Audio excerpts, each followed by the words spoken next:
Бизнес модель бүгін бізде Уна 312 kg. Бұл авто запчасть сатқан дүкен. Ошол дүкөндү кантип ачасыздар? Ошонун баардыгын под ключ чыгарабыз. Эми бул жакта бул бизнес моделибиз кантип иштейт?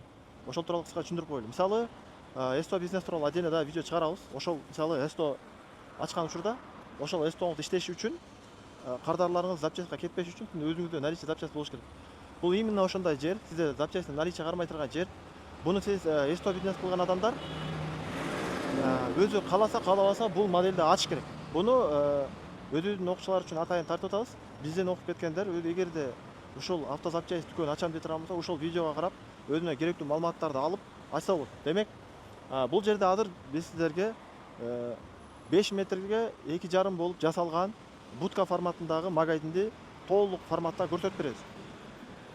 Көрүп турганыңыздардай контейнерден жасалган 12 метровый, высотасы 2,90 болгон контейнерди 5 метр кыркылып, аны айланасы полный герметичный болуп жабылган. Суу көрүп турганыңыздардай үстү крыша жок, суу кирбейт, герметичный болгондагы.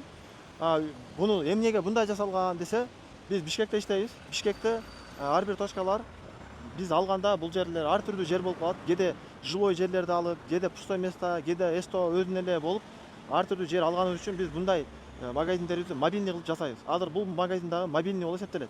Атайын муну көтөрүп башка жакка жылдырганга ыңгайлаштырылган, герметичный кылып жасалган. В целом бул жерге бир эле эшик ачылган, калгандары уже эшик айнек жок. Эмнеге десе, забронированный, любой жерде калтырып кете бересиң, 4-5 жерден култанат, безопасный. Демек, бул контейнерди биз алып, герметичный кылып, ичине полный утепление кылып, ичине мебелдерди салып, кондиционерлер коюп, Wi-Fi и жана видео камералар койгонго 400 000 сом акча кеткен. Менде 450 000 акча бар. Анда мен буну кантип баштайм? Акчам ошо ремонтуна эле кетип калат экен десеңиз, бул ушул турган бизнес 2 миллион менен ачылат. 2 миллион менен орточо товар орточо магазинге айланат. Табышы мындай видеонун аягында дагы айта кетебиз, толук досконально. Табышын биз цифровой көрсөтөбүз, бул иши. Табышы жакшы болот. Главное ошол сиз салган акчаны актайт. Демек, бул азыр бир сыйра мунун сырткы келбети боюнча мен комментарий берип коеюн, анан ичине өтөбүз. Көрүп турганыңыздардай бир магазин ачарда биринчи очередь сиз логотип табышыңыз керек. Биздики Уна 312. Эмнеге мындай болуп калды? Региондогу магазиндерибиз Уна Кеңсе, авто тюнинг деген толтура аттар менен биз региондордо ачканбыз. Бул эмнеге 312 десе, 312 бул Бишкектин коду. Ошо Уна именно бул Бишкекте экени билинип турсун деп, биз именно бунун аты ушундай болуп калган, Бишкектеги точкалардын аты ушундай. Буну эми сиз кандай логотип койсоңуз дагы, главный мыйзамга туура келсин. Себеби азыр архитектурадан лицензия алыш кыйын. Биз буга лицензия алганбыз. Лицензия алганда договор арианда Esto'нун өзүнүн ТТЗ документи, өзүңүздүн паспортуңуз барып, Бишкекте болсоңуз шаардык архитектурага, башка жакта болсоңуз ошол район болсо район, ошол архитектурага барып, арыз таштап, рабочий 2 жумада чыгарып берет. Ошол уруксат менен мунун размерлери мурдакыдай кааласаң мындай койгонго уруксат жок. Өзүнүн стандартындагыдай размерде коесуздар. Буну болсо болушунча оңой айтыла турган ат болуш керек. Биздики мисалы 312 болсо, бул Уна деген жазуу кыска. Бардык эле адам эсинде калат. Уна 312 биздин мына ушул логотип. Ушул логотиптер менен бардык точкаларга патентировать этип койсоңор, бардык точкаларга коюлуп кете берет. Алдындагы жана турган беговой реклама боюнча, беговой рекламага азыр негизи уруксат берилбей калган. Беговой рекламаны негизи койдурганга болбойт. Аны койгон я тоже не советую. Биздин рекламабыз илгери коюлуп калган. Алгыла десе анда алабыз. Негизи ушул түндө жанып турган реклама негизги реклама болуп эсептелет. В основном онлайн иштейсиңер, үстүндөгү реклама адамдар 2 киши менен же болбосо карта менен келгенде ошону көрөт дагы, ушул точка экен деп токтойт. Именной названиясы бул милдеттүү түрдө болуш керек деген сөз. Көрүп турганыңыздардай үстүнө эле коюп жандырып койгонбуз, болду. Сыртынан особо комментарий бере турган эчтекеси жок. Давайте ичин көрөбүз. Магазиндин ичин көрсөтөбүз. Ичине кирип атканда бир эле эшик бар. Эмнеге десе, бул ар түрдүү жерге коюлуп калышы мүмкүн. Ошол себептен безопасный болуш үчүн бир эле эшик стандарт. Ошо 90го высотасы 2,10 либо 1,90 болуп жасалат. Желательно 2,10 болсо жакшы. Бул брон эшиги өзүнүн эле металлдан жасалат. Герметичный кылып койсоңор болду. Ичинде офисной аква только офисной койгула. Неге дегенде өтө көп ачылып жабылат. бул более мындай жесткий оор болот, вакуум мощный иштейт, кышында ысык, жазында салкынды чыгарбайт. Демек ичине киребиз. Магазиндин ичине киргенде кантип жасайсыңар? Так, магазиндин ичи бул где-то готовый версиясы 2.25ке, бул жагы ушунда 4.80 ушундай болуп калган. Эмне үчүн десе, 10 сантиметрден утепленияга кеткен. Стенадан 10 сантиметр базалит, баягы стекловата деп коебуз, ошо базалит коюлган и бетине моющий, но не деп коет, ошо, короче, моющий да. А так ошол өзүңөргө, чөнтөгүңөргө жараша жазай бересиңер, ал вообще айырмасы жок. Биздики просто кийин мойка кылабыз, тазалайбыз дегенге ушундай коюлган. Баасы 2 эсе кымбат болуп калган. Азыр мен силерге ичин полный айтып берем, түшүндүрүп берем. Демек, биринчи ичин темирди герметичный кылып алгандан кийин сөзсүз суу чачасыңар. Суу чачып, суу кирбей аткан, 100% суу кирбей атабы, мына эшиктин сырт жагына мынчалык 10-метровый листтер сатылат. Ошондон полный кепка алып коюш керек, чтобы мына эшиктерге суу сыргып кирбеш үчүн. Ошондой кылып койсоңор жетиштүү. Полный суу кирбеген, точно 100% суу кирбей аткандан кийин анан базалит чаптап, потолок, пол, полный базалит менен утепление кылынат. Кылынып бүткөндөн кийин эми ичин кантип жасайбыз? Көрүп турганыңыздардай бул витриналар обычный эле жыгачтан жасалган. Эмнеге мындай кылдык, готовый алган жокпуз десе, готовый ал 70 сантиметр болот да. 70 сантиметр бул 30 нанча болуп кетет да витриначы. И место тар болуп кетет. Ошол себептен биз буну жыгачтан жасатканбыз. Бунун өзүнө где-то бир адашпасам 50 миңдей акча кетет. 1, 2, 3, 4 алдында витрина менен 50 миңдей жыгачына кетет. Анан мына айнектер, бул айнектерди обычный айнек койгонго болбойт. Бул каленый айнектер. Каленый айнектер булар аябай бышык болот. Каленый айнектер особо ушундай иштерге иштетилет. Каленый айнек кымбат болот. Мисалы бул ушул эле айнектерге 100 миң кеткен. Мисалы жыгачынан дагы 2 эсе кымбат. Бирок бул аябай бышык болот. Потому что буга бир урунуп кетет, айны эшик катуу ачылып кетет, катуу жабылып кетет и так далее. Обычный стекло ушундай кичинекей ашып эле сынып кетет. Бунун аркасы зеркало, асты зеркало. Мына ошолор обязательно ошондой кыласыңар. Эмнеге дегенде, бул жер тар болгон үчүн ичине киргенде азыр ошол зеркаланын эсебинен бул аябай чоң көрүнүп атат да. Анан товарың, мисалы канча товарың болсо, ошо товарың дагы аябай жакшы көрктүү көрүнөт. Анан кийин прозрачный полкалар, прозрачный коесуңар. Прозрачный койгондо бул дагы товардын мындай жакшы 3D форматта астынан үстүнөн ачпай эле көрүп алганга возможность берет. Култана кыласыңар. Эми ар түрдүү болуп калат. Кээде култап койшек болуп калат. Ошо желательно култана турган кылып койсо жакшы болот. Астында негизи биз эшик коюп, ичине лишний товар коебуз дегенбиз. Бирок бизге ошо муктаж башка склад кылып койгонбуз отдельно. Ошон үчүн бул жакта андай товар жок. Селим ушулардын өзү где-то 150 миң кетет. Витриналар, витринанын өзүнө эле. Анан витрина койбой койсок болбойбу? Негизи витрина койбой койсо болот, бирок сиз ар бир товарыңызды коробкадан ачып, көрсөтүп, кайра салып, ушунча жерде тура келет. Витрина деген ар бир товардан бирден штук турат, ачык. Мынакей, онакей, тиги көрүп ал дегенде көрөт, и все, ошону сатып ала берет. Витринада товарлар особо сатылбаш керек. Бул жерден көрүш керек, жаңы упаковка алып бериш керек. Ошондой форматта иштеш керек. Витрина ошол максатта коюлат. Анан витрина демек ушундай болсо, буга 150 миң, артында полка. Анан ар бирин ценасын айтып бере албайм, но полканы көрсөк болот. Общий көрсөтсөң, ушу темирден жасалган но полка, буну универсальный полка деп коет. Азыркы учурда аябай популярный болуп атат. Буну негизи складка иштетишет. Складта товар тизгенде ушундай полка алып коет дагы. Размерлерин чоң, кичинекей кылып өзгөртө беришет. Бул баасы арзан. Мен азыр точно эсимде жок, бирок 60 миңдей болгон. 1, 2, 3, 4, 5, 6. 6 штук. 60 миңдейби же 50 миңдейби болгон. Примерно баасын айтып атам. Анан алып келип туруп өзүңөр куруп аласыңар. Бул аябай бекем. Эмне үчүн дегенде, бул мынакей бири-бирине бекилет, тиги тияка бекилет, но П-образный полный бири-бирине бекилет. Жакшы жери, мына жерде болт гайка менен чогултулат. Бир товар чоң келип батпай калды, муну кийинки эмеге көтөрүп коесуң, же муну түшүрүп коесуң и так далее. Мындай ээндүүлүгү биздики азыр 30-35 болуш керек. Каласаңар 20, 40. Биз ошол именно бунун ичинде сатуучу кенен басып жүрүп, бияктагы алуучу дагы кенен басып жүрүш үчүн биз ушундай методго өткөнбүз. Негизи биздин көп магазиндерибиз баягындай магазиндин заводской полкалары менен иштейбиз. Ал полка аябай оңой. Bundan bir kança удобный. Раз снял, раз поставил. Бирок биздин местабыз тар болгонго жараша ушундай колдонгонбуз. Магазин селим ушу утепление, аркасына жарымынан көбүрөгүнө аркага полка, жарымына витрина и мына эмне деп койсок болот эми. Буну мониторлорду коебуз. Экинчи жагынан бул жакта көрүп турганыңыздардай биздин система болуп турат. Бул программа боюнча да особо отдельно бир информация беребиз. Бул жакта товарды ушул жерден эле товар киргизебиз, кайра ушул жерден эле товар чыгарабыз. Бул негизи секрет эмес, бирөө көрбөш керек деген жери жок. Просто бул отуруп товар киргизип, кайра отуруп товарды чыгарып, итог отчет чыгарып отуруп иштегенге удобный болушу үчүн стандартный парта.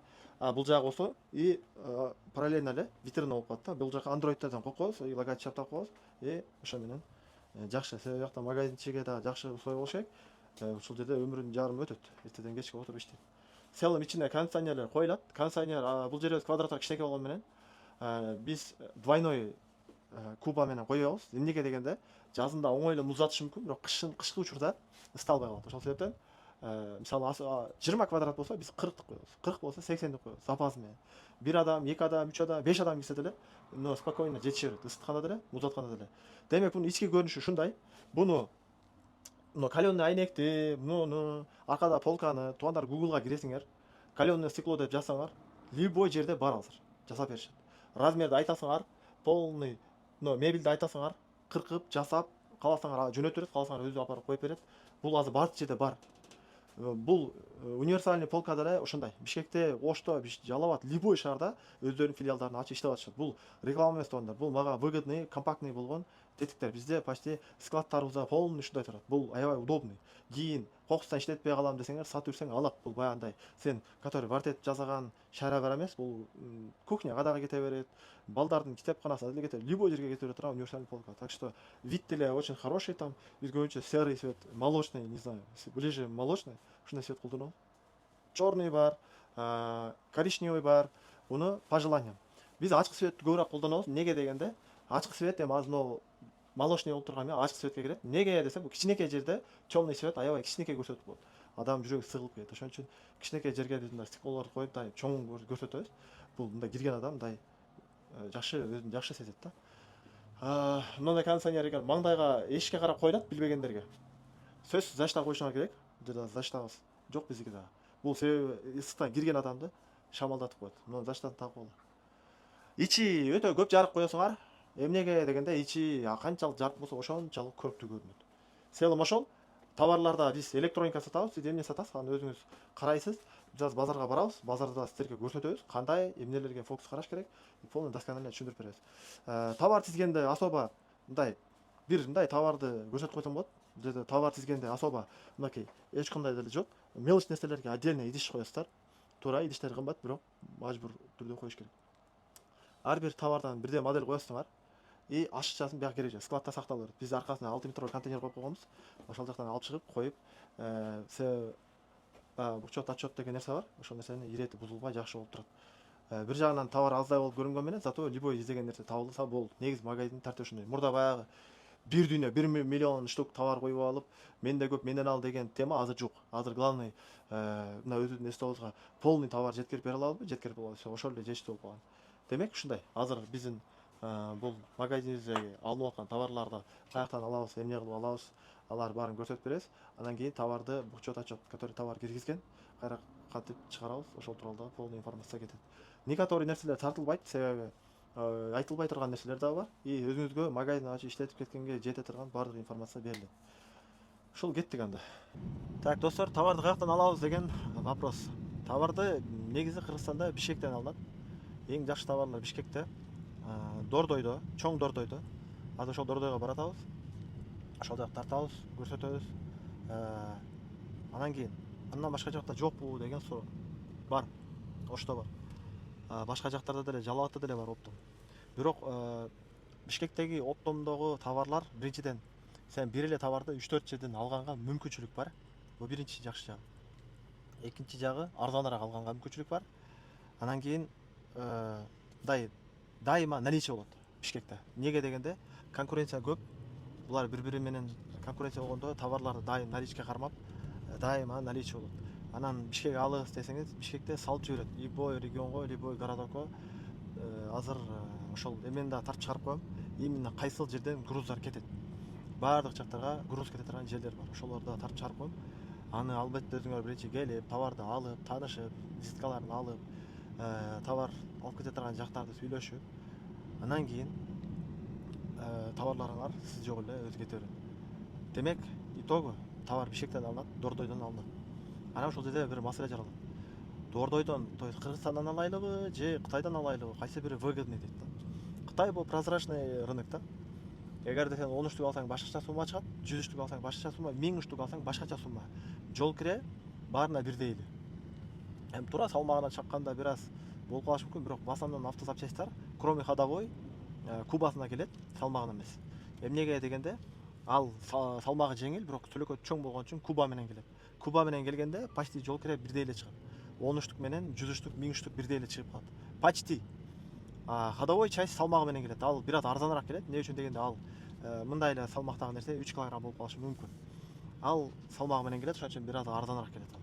Бирок в основном машинанын кроме ходовой башка запчасть, электроника, аксессуар и так далее булар бардыгы куба менен келет. Кытайдан алган обычный ишкер үчүн, орточо 3 миллион обороты бар адам үчүн Кытайдан алган невыгодный. Потому что Кытайдан бир нерсени алыш үчүн количество алыш керек. Количество это получается бир штуктан, бир товардан 10 штук алыш керек. Сенде орточо 1000 штук товар болот. Эми ар биринен 10 штуктан сен Кытайдан заказ бере албайсың. Өтө көп количество болуп кетет. Естественно, акчасы дагы көп болуп кетет. Ошол себептен сен айлаң жок, Кыргызстандан эле иштейсиң. Кыргызстанда где-то айырмасы акчада. Кытай менен айырмасы где-то 30%ке арзаныраак аласың Кытайдан, Кыргызстанга салыштырмалуу. Бирок сен качествону көрбөй алганың үчүн в основном алган товарыңдын жарымынан көбү качествосу начар келет. Ошол себептен мен Кыргызстандан алганды эле сунуштайм. Жаңы ишкерлер 1 жыл, 2 жылга чейин жакшы көнгөнгө чейин Кыргызстандан эле алгыла. Андан кийин баягы өзүңөрдүн жеке брендиңерди раскрутка кылганда кандай бир товарды табып, ошол товардын представители болуп, и так далее ушундай болуп калганда, бир товардан 1 миллион сомдук ала турган уровеньге жеткенде Кытай менен иштесеңер болот. Кытай менен иштешкенде кантип иштешесиңер? Эң хит продаж болуп аткан товарыңды Кытайдан табасың дагы 10 штук алып алдырып көрөсүң. Выгодный, невыгодный көрөсүң. Эгерде чындап эле арзан түштө 100 штук алдырып көрөсүң.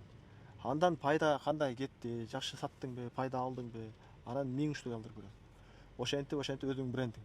1000 штук алганыңда, сатканыңда удачный саткан болсоң, ошолордун ичинен эң мыкты показания көрсөтүп аткан брендти тандап, ага өзүң ат коесуң. Мисалы KG линза деген биз өзүбүздүн бренд линзабыз бар. Биз аны ошо өзүбүзгө жаккан завод чыныгы гарантия берген, бизге обратный связьдары бар полный, ошонго гана биз KG линза деп ат коюп, ошону Кыргызстанга алып келгенбиз. Эч ким бизден башка эч ким сата албайт. Мына ошол сыяктуу сиз өзүңүздүн товарыңызды жасайсыз. Биз Кытайга көп жолу барганбыз, арасында ар түрдүү товар алып келип көргөнбүз. И биз да акыры точно түшүндүк.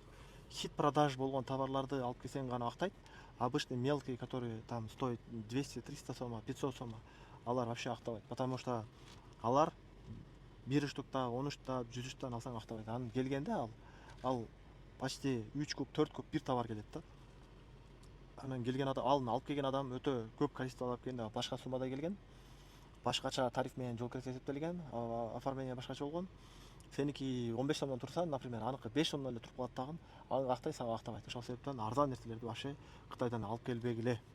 Айла жок, Кыргызстанда жок болсо анда алып келсеңер болот. А так сатыш үчүн арзан, дешевый нерсени алып келбеш керек. Элде жок, өтө мега продаж, либо вообще дефицит какой-то электронный буюм болсо, Кытайдан алып келип сатып атканда сөзсүз пробный продажа кылгыла. Мисалы 10 штук алып келдиң, 10 сом алып келдиң, 12 сомдон сат. Алган адамдарыңа айт. Бул товарды мага айтып койчу, кандай экен сапаты деп, кандайдыр бир убакыттан кийин LED саткан болсоң, LED кандай чыкты, жарык берип атабы и так далее, обратный связь кылып, ошонун маалыматын алышың керек. Себеби ал товарды таразаланып бүткөнгө чейин 2-3 ай, кээде 1 жылга чейин убакыт кетип калат. Ошол себептен обратный связь менен келген басына бир аз акча кошуп туруп эле тарсылдатып сатып туруп, анан обратный связь менен качествону текшеришиңер керек. Селим ошондой. Кытай менен иштегенге уровеньге дагы бир аз көтөрүлгөндө аны тартабыз. Пока что азыр Кыргызстанды көрсөтөбүз. Кыргызстанда кандай болот? Полный азыр чагылдырат. Дордойго баратабыз. Дордойду кайсыл жеринде эмне? Дордойдо автозапчасть деген жер бар, чоң Дордойдо. Ошол жерге барабыз. Ошол жерден баарын түшүндүрүп берет. Туугандар, биз турган жер бул Дордой автозапчасть. Ичинде электроника аксессуар сатылган, эң көп сатылган жерде. Бишкекте ошо Шабдан байке деген бар. Именно аксессуарлар, электроника боюнча өтө көп ассортимент алып келет. Жаңы ачкандар үчүн аябай жакшы. Так, бул жер локация түшүндүрүп коеюн. Бул жак 6-рядтан өткөндөгү устакана, 7-ряд. Ошо 7-рядтан бери көздөй чыкканда парковка бар. Парковкадан маңдайында эле мынакта атты киши, бул кишинин аты Шабдан. Эгер Дордо автозапчастка келип Шабдан деп сурасаңар деле көрсөтүп коет. Келесиңер. Мына ошол чоң мына здание, ошонун ичине киресиңер. Жакка товарлар терип чыгасыңар. Эми азыр бизге ичине кирип тартканга болобу болбойбу, мен ошо ичине кирген жокмун. Негизи ичине кирип эле советке тележкаларды берет, ошого терип чыгасыңар. Полный 1000, даже 5000ден ашык товар бар. Количество, разный вид. Электроники, лампочки, проводники и так далее. Полный, который электроника почти 100% бар. Ушул жерден аласыңар. Мына свеча десеңер, свеча бул жактан аласыңар. Свеча, катушка и так далее ушул жакта. Анан мындай да, эң биринчи силер жаңы магазин ачканда, Дордойго келгенде биринчи ушул Шабдан байкеден товар алып турсаңар, кийинчерээк секин базарыңар көтөрүлгөн сайын башка жакты кошуп баштайсыңар. Азыр ошондой эле бул жактагы 6-ряддагы анча-мынча ходовой саткан жерлерди, ана Android саткан жерлерди тоже тартып, видеонун аркасына кошуп коебуз. 6-рядда алар көбүнчө. Бирок алардын ичине кирип интервью алганда бере албайбыз, бирок кайсыл жерде экенин айтып коебуз. Келип, ар бири менен өзүңөр сүйлөшүп, бааларын биз информация беребиз. То есть качадан келет. И ошол бааларга салыштырып табып, начальный өзүңөрдүн товарыңарды таап аласыңар. Себеби дегенде бул базарда адамдар көбүнчө качадан сатат, эмне кылат, доскональный информация бергиси келбейт. Билбейм, налоговый деби, башка деби, проверка деби, короче, ошо көнбөйт. Ошол себептен биз сырттан эле тартып коет, бирок келип өзүңөр договор кылып, товарыңарды любой регионго салып атыргандай кылып сүйлөшүп койсоңор болду. Өзүңөр бир келип контракт түзүп кетесиңер. Эгерде силер эсто ачам десеңер, шиномонтаж, эстого керектүү инструменттер ар түрдүү керек болсо чоң оборудованиялар. Именно ушул Ак Барс деген мурда 1-2 жолу иштешип калганбыз, эми инструмент алып же эстолор бар, ошо эстодо иштеп калганбыз. Ушул жерде 6-рядтан бул жакта аксессуар саткан жакка карап, Шабдан байке жакка карап кетип атканда жолдун боюнда иштейт. Азыр жабык экен, Ак Барс деген. Компьютер диагностика, чистка, форсунка, ошол дагы вулканизациянын инструменттери, подъемниктер почти полный эле сатат.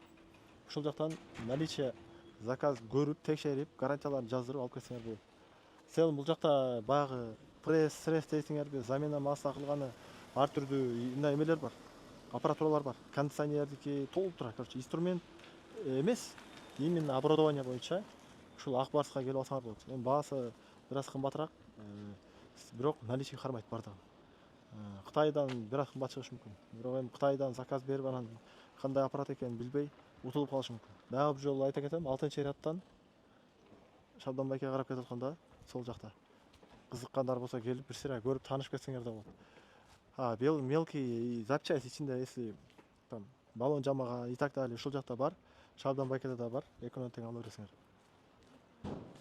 Биз азыр Дордойдобуз. Дордой автозапчасть. Бул жерде 1-чи, 2-чи, 3-чү деп отуруп 6га чейин ряддар бар. Анын ар жагы, анан бунун бул жагы устаканалар. Ушул жерде кандай тетиктерди кайсыл жерден алабыз айта кетейин. Азыр биз 1-чи рядда турабыз. 1-чи рядда 2000 мелочей деген магазин. Бул магазин түшкө чейин иштейт. Бул жерде силер инжекторго тиешелүү, стартер, генераторго тиешелүү тетиктерди алсаңыздар болот. Кичинекей мелкий щетка, сальник, форсунканыкы сеткалар, разный штекерлер, оригинал проводдор, оригинал шланги и так далее. Ушундай шланги, пластик, полный ушул жерден алсаңар болот. Булар бирок азыр салып атабы, салбай атабы билбейм. Негизи желательно келип, өзүңөр таанышып, товар алып, визиткасын алып, салыш салбашын сүйлөшүп аласыңар. Демек, бул биздин точкаларыбыздын бири. Азыр мына Дордойдо жүрөбүз. Дордойдо ким оптомщик, ким розница сатат билинбейт. Негизи бул жакта бардык эле оптомщик дей берет. Оптомщиктердин товары количествосу өтө көп болот. Мисалы, бир эле товардан жок эле дегенде 10-20 штук турат. Көбүнчө оптомдор бул жакта 4-чү, 5-чи, 6-чы ряддарда көп. Ошол жактарда аксессуар, электроника сатылат. Чехол сатам дегендер үчүн мына бардык ряддарда 4, 5 ошолордун ортосунда жол бар да. Ушул жолдо көбүнчө чехол сатылат. Где-то мынакей бөлүмдө турат. 3-чү, 4-чү, 5-чи именно ошол 3, 4, 5 ушулардын аралыгында орустар бар, дунгандар бар, чехол сатышат. Эгер чехол, полик ушундай кызыккандар болсо, оптом ушул жерде бар. Жол жакта бар. Эми булар более опытныйраак. Бирок чехол алып атканда, чехолду өтө жакшы түшүнгөн таанышыңар менен келбесеңер, чехолду өтө көп минуска кирип кетесиңер. Бияктан на самом деле 5000ге сатылат, апарып 4000ге да сатып алышы мүмкүн. Ошол себептен чехолду түшүнгөн адам менен келишиңер керек. В целом базарда каждый оптомщик боло бербейт, ошонго алданып калбагыла. Ал мен көрсөткөн точкаларга да барып алып турсаңар, башында кийин чарак өзүңөр изилдеп, ценасын карап таап аласыңар. Бул 6-чы проход, 6-чы ряд. Бул жак 1-чи рядка карап кеткен жол. Мындай айтканда, бул жак объездный жолдон келгенде 1ден баштап 6га чейин мындай проходдор бар. 6-чы проходдо өбүнчө оптом көп. Именно ошо орто жол менен келгенде эле сол жака бурсаңар, бул жакта Android сатат. Androidтер мындай да, биринчиден азыр бул жерде Androidту бул жак сатат, толтур адам сатат. Просто мындай да, силер 5 штук, 2 штук, 1 штук аласыңар. Ошо алганда кимдин ценасы силерге макул болсо, ошондон ала бересиңер. Не обязательно там обычно. Дальше андан кийин уже бул жактарда оптом тонировка, оптом электроника, дунгандар в основном. Ошол жака барып ала бересиңер. Эгерде силерге набор ключ керек болуп калса, именно шестойдо эле кичине жүргөндө бул жерде шестойдо ключ оптом сатат. Да азыр нары жакта да электроника саткан жерлер ал жерде күчтүү. 6-чы, именно 6-чы рядта оптомщиктер көп. Ушул жактан бирок ар бирине барып туруп мына киши сатат деп айта албайсың. Эмне үчүн дегенде, алар өзү каалабайт, потому что билбейм. Налоговый фонду барбы, либо дагы башка проблемасы барбы, аны мен билбейм лично. Эч бири видео тарттырганды, башка кылганды жактырбайм. Дегендер үчүн ушул жерде инструменттер арзан. 6-чы ряд 7-чи контейнердин ичинде оригинал негизи өздөрүнүн рекламасы деле бар. Набор, инструмент, эстеп ачам дегендерге керектүү любой количестводо инструмент оптомдо сатышат, розница да сатышат. Анан булар доставка да кылышат. Инстаграмда эле болуш керек. Негизи келгенде биз силер таанышып, визиткаларын алып алсаңар өзүңөр. Дагы эгерде силер ходовой сатам десеңер, ходовой 6-чы ряд. 6-чы рядтан бул жака эстолорго кете турган жол, примерно локация эстеп калсаңар. Эми бул жакка карагыла. Бул жакта мына турган кызыл болуп турган контейнерлер ходовой оптомдор. Япон, немис, Корея болуп бөлүнөт. Эң арзан, көп ассортимент бар, жаңы запчастьтер. Анан баалары да өтө төмөн. Бирок запчасть ходовой или мотор часть ачам десеңер, өтө түшүнүк жакшы болуш керек. Ошол себептен жакшы түшүнүк болбосо, изилдеп туруп анан кийин ачкан. Себеби алган товарыңар кайра возврат кыла албайсыңар. Алганда, бир алганда эле 2-3 миллион аласыңар да, ошол товар эгер сата албай калсаңар, окусаң, акча кармап туруп калат. Аны эч ким албайт. Потому что иреттелбеген товар кереги дагы бар, керек эмес дагы бар, кашат чыгып кетет. Ошон үчүн ходовой ачам десеңер, биз ходовойдо 3-4 миллионго утулганбыз. Ошон үчүн ходовой ойлонуп туруп иш кыла турган нерсе. Ходовой в общем ушул 6-чы рядта ушул жерде. Нары жакта Volkswagen'дер дагы бар. Ал где-то модон так, мунун аркасындагы контейнер болуп, но кийинки рядта болуп калат. 5-чи ряд менен 6-чы рядты бириктире турган жерде Volkswagen сатат. Көбүнчө немецкийлер, арзан оптом бада. Бул катар тетиги жак 1-чи ряд, 1-чи, 2-чи, 3-чү, мына 3-чү ряд. Мына 3-чү ряд, мына 4, 5, 6 болот да.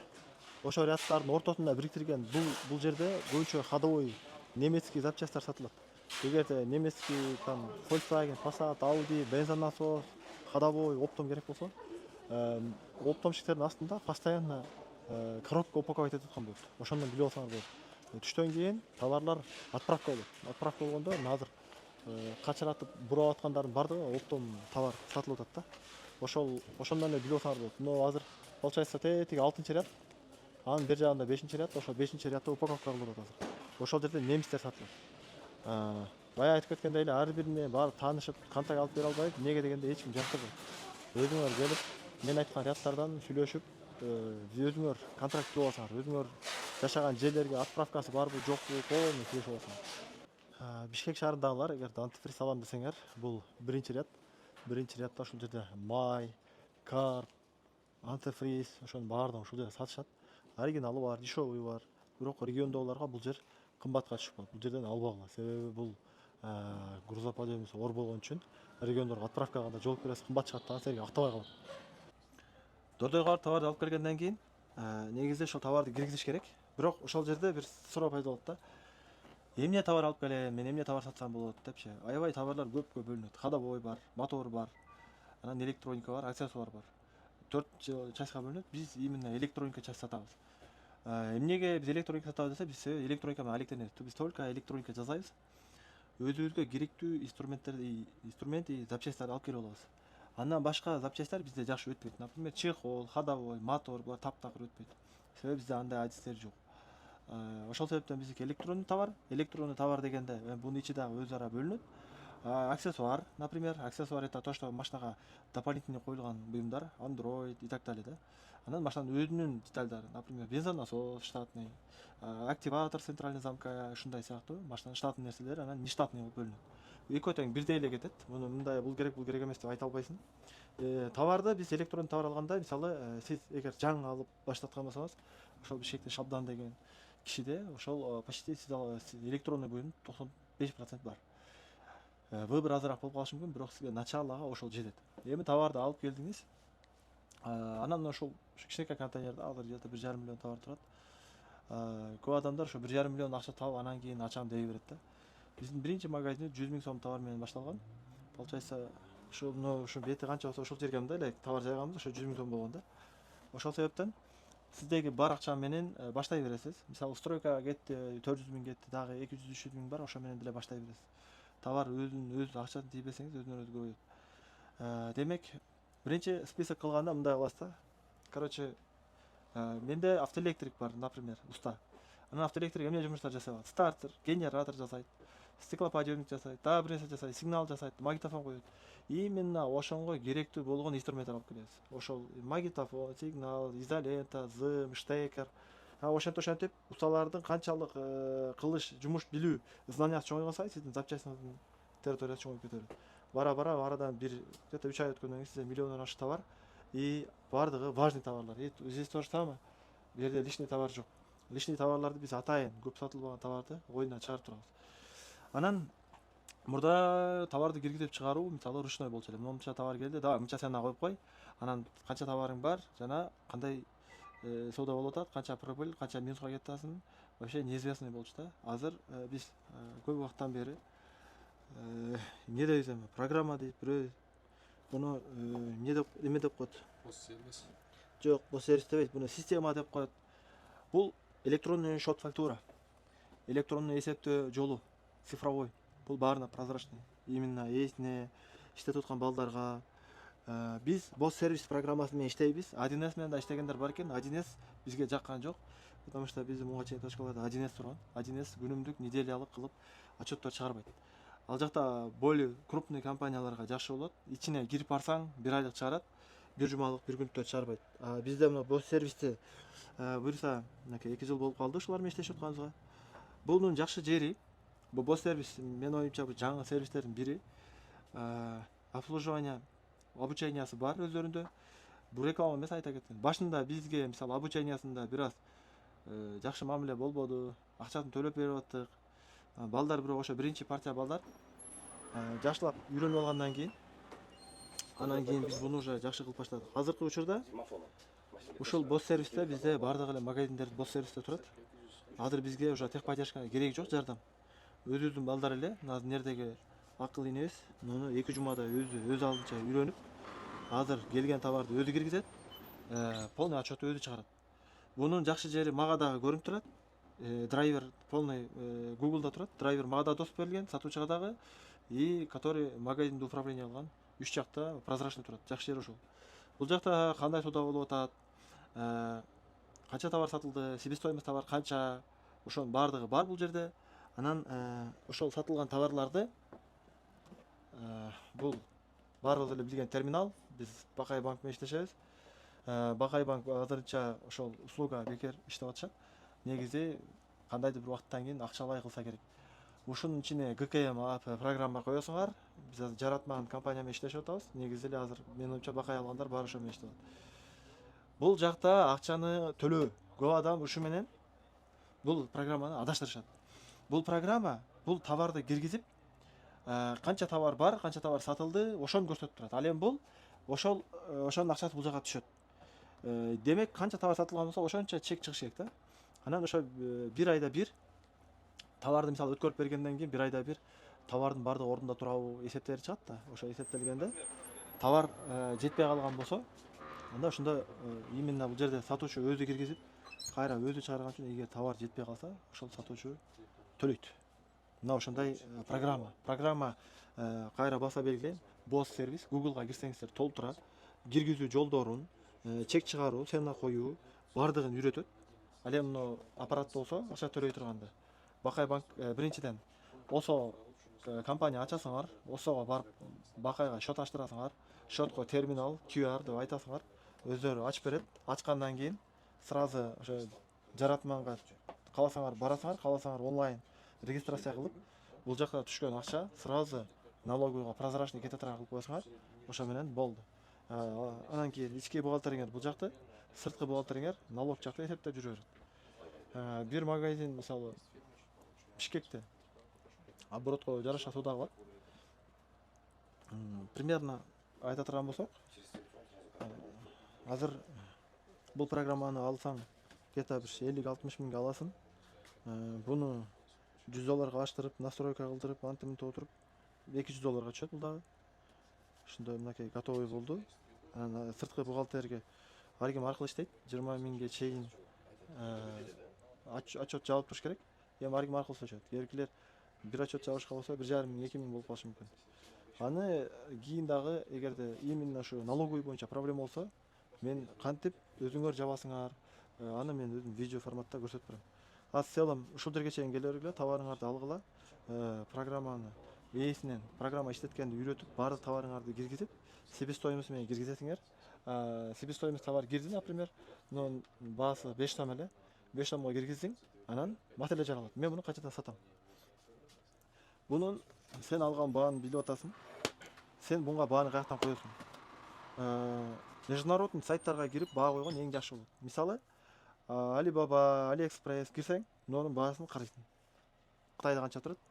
Жол кире канча? Ошол баа менен койгон негизи жакшы болот. Мындай сен нерден оптомдо алган баа менен то, что сен ал жактан көрүп аткан баа көп деле разница бербейт. Орточо айтканда 7 сомго алсаң 10 сомго сатасың. Анан ошо 3 сомдун ичинде сен налог төлөйсүң, аренда төлөйсүң, зарплата төлөйсүң. Ошондон ашат. Анда мага эч канча калбай калат го деген суроо да пайда болуп калышы мүмкүн, ооба. Бирок силер количестводон утасыңар. Мисалы, бул жакта айына мисалы 1 миллионго чейин жабып коет да суда. 1 миллионго чейин жабып койсо, ошондон силер ошо обороттон жакшы эле акча чыгып калат да. Мындай орточо 100 миңдей таза иштеп каласың. Бишкекте мисалы ошондой. Бирок эми анын ичинде толтура нерселер болуп калат. Ар айда бир нерселер жаңыртыш керек, антыш керек, мынтыш керек. Эми ушундай точкаларды көбөйтөсүң. Мисалы көбөйтөм десеңчи, бирок магазиндердин потолок ставкасы ошондой эле. То есть сен бир магазинден эле 500 миң ала албайсың. Бир магазинден 1 миллион ала албайсың. Себеби бул кичинекей жумуш, кичинекей оборот. Сен ушуну супермаркет, автозапчасть, гипермаркет кылсаң, уже ал башка сумма. Бирок сен бул 1,5-2 миллион сомдук оборотуң менен андан жогору тепкичке чыга албайсың. Көп айтат, кылса болот, оптом таратырса болот. Бул жер бир адамдык жумуш. Товарды ташыган адам айтпаганда бир адам отуруп сатат. Товар ташыганда любой адам ташып берип коет. Тем более фирмалар болуп калган, фирмалар өздөрү алып келип берип коет. Селим ошондой. Аппарат система коесуңар, банковый счет коесуңар, аппарат себестоимость товардын баасын уже алганда ясный болот оптомдон, ал эми саткандагы баасын мировой рейтингдеги программаларга карап коесуңар. Башында ошибкалар болот туугандар, башында өтө арзан, плюс установкасы менен сатканга аракет кыласыңар. Эмнеге дегенде жаңы ачылган ишканаларга эч ким доверие бербейт. Орточо 3 ай почти өзү менен өзү болот. Это нормально. 3 ай. Унутпайбыз. Акция уюштургула. Эң өтпөгөн товарыңарга эмес, баса белгилейм. Эң хит продаж болгон товарга акция берилет. Акция бергенден же дагы башка нерселерди мен дагы бир видео кылам. Селим ушундай товар келгенден кийин ушул аппаратка киргизесиңер. И Селим бияка туруп калгандан кийин, ценалар коюлгандан кийин магазин иштегенге дайын.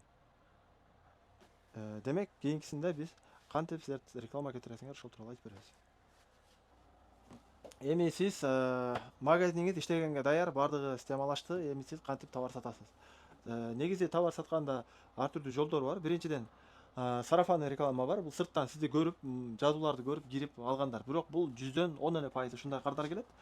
В основном 90% онлайн продажа болот. Онлайн дегенде көп адам онлайн үйүндө отуруп алып сатканды онлайн продажа деп ойлойт.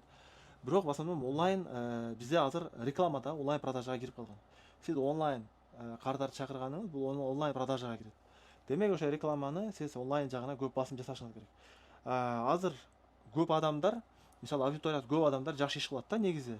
Алардыкы сарафанный кетет, потому что просмотр көп, эмеге жакшы чыгат рекомендацияга. И ошол жактан просмотр алып, дальше кете берет. А сизде подписчик жок. Сиз аккаунт ачтыңыз, Instagram, логотипиңизди койдуңуз, эмне сатасыз жаздыңыз, графиктерди жаздыңыз. Анан ошо Instagramга орточо өзүңүз саткан эң мыкты деп билген товарлардан ар бир товар тууралуу жок дегенде бир 30 видео жүктөйсүз. Бул деген Android фирмасы мындай катыбайт, жакшы иштейт, сапаты жакшы, мындай машиналарга түшөт, наличие бар и так далее. Ушундай 30 видео тартасыз. Анан таргетке видео кетиресиз. Таргетке видео жалпы тилде болуш керек. Мисалы, биз мындай магазин, мындай запчастарды сатабыз. Бизге келсеңер, бизден сатып алсаңыз, биз өзүбүз акысыз орнотуп беребиз, же болбосо гарантия беребиз, тетикке да беребиз, установка да беребиз деп ар түрдүү өзүңүздүн бонустарыңарды, кардарлар үчүн плюстарды айтып, кардарларга ушундай бир кардар чакыруу реклама форматында видео тартасыздар. Видеонун минутасы 30 секундтан 40 секундка чейин болуш керек. Андан жогору болгондорду рекомендацияга чыгарбайт. Ошондой форматта видео кетирип туруп, тартып туруп, башында 1 айга таргетке кетириш керек. $10 кетирсеңер, ошондо где-то $300 айына кетет. Анан кийин ошол территорияны белгилей керек. Мисалы, Бишкекте болсоң, именно Бишкекти гана белгилеш керек. Эмне үчүн деген суроо. Эгерде андай кылбасаңар, башка жактагылар көрсө, силердин акчаңар жөн эле кете берет. Ошол себептен Бишкекте силерге келе ала турган адамдарды гана белгилеп таргетке кетиресиңер. Таргетти Лалафо, Instagram, любой жакка кирип туруп эле SMMщик деген тауып, бир видеону 3000ге примерно тартып берет и таргетке кетирип берет. Таргетке кетирип бергенде 1,5 услуга алат. Таргеттин өзүнүн акчасы $300 болот. Бир айда ушундан качпастан $300 кетсе кетсин, рекламага кетирип, таргет өзүнө 1,5 төлөп, видеого 3000 төлөп, орточо канча болот? Где-то 25.000ден ашыгыраак акча. Бир айда ошо вложение кылсаңар, ошо бир айда соода кылган акчадан орточо сиз 50.000ден ашык акча иштеп аласыз. Рекламаңыз да чыгат, жумушуңузга кыймылдап калат, и плюс акчага да чыгып каласыз. Кийинки айлар карайсыз, ситуацияга карап, 20 күнгө, 15 күнгө, 10 күнгө кылып кетирип кое бересиз. Бирок желательно чоң магазин болсо таргет токтобой иштеп турган жакшы. Бирок магазинде профессионалды рекламаларын, магазиндин рекламаны профессионалдарга тарттырыш керек. Эптеп септеп тарткан рекламалар булар рекомендацияга чыкпайт, просмотр албайт, бекер эле сиз акчаларыңыз күйүп кетет. Демек таргетти да ушундай туура билген адамдарга тарттырып иштейсиңер. Чоңураак команда болуп калганда өзүңөрдө SMMщик, өзүңөрдө видеограф полный болуп калат. Ошо менен өзү иштей берет. Эң алгачкыда только ошо акчаңарга ишенгиле, эң жакшы реклама ошондо болот. Анан ар түрдүү блогерлер дагы ошол сыяктуу алып келип тартсак кандай болот? Эффект бербейт вообще, почти. Андай тарттырып бекер эле акчаңарды кетирбей эле болот. Таргет менен иштей бергиле. Жана өтө көп видео. Бир күндө бир Reels, 3 история обязательно чыгып турса, орточо 5 айда өзү 5 таргет иштей турган болуп калат. Ошол магазин ачкандар ийгилик ушинтип ачып, реклама ушинтип кетирип иштеп турсаңар, дагы кемчиликтер болсо комментарий жазсаңар, биз түгүнө ошого ылайыктуу кылып видео чыгарып беребиз. Салам алейкум.